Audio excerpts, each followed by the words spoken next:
நான் நடந்து போய்கிட்டு இருக்கப்போ இந்த இடத்த பார்த்தேங்க. எவ்வளோ பசுமையாக இருக்குல்ல. இதை ரசிச்சுக்கிட்டே நான் சொல்கிற கதையும் கேளுங்க. அருண்னு ஒரு பையன் இருந்தான். அவன் வாழ்க்கையில் எப்போவுமே குறை சொல்லிகிட்டே இருப்பான். எந்த ஒரு விஷயத்தையும் பர்ஃபெக்டாக செய்யணும், அப்படி இல்லைன்னா பண்ணவே கூடாதுன்னு சொல்லுவாங்க. எல்லாம் சரியாக இருக்கணும்னு காத்திருந்தா வாழ்க்கையவே வாழ முடியாது. இந்த மொமெண்ட்டை என்ஜாய் பண்ணணும் அப்படின்னு அருணுக்கு அவங்க தாத்தா புரிய வைக்க நினச்சாரு. அருணை ஒரு நாள் கூட்டிகிட்டு கடலுக்கு போனாருங்க.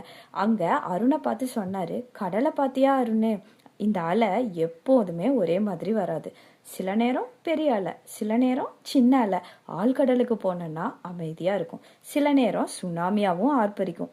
இதுதான் வாழ்க்கையும். சந்தோஷம், துக்கம், இழப்பு, அவமானம் எல்லாமே கலந்து தான் வரும்.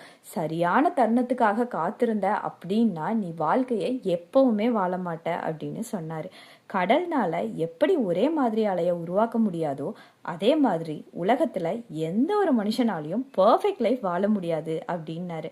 உன்னால முடிஞ்சா அப்படிப்பட்ட மனுஷனை கண்டுபிடின்னு சொல்லி சிரிச்சாரு.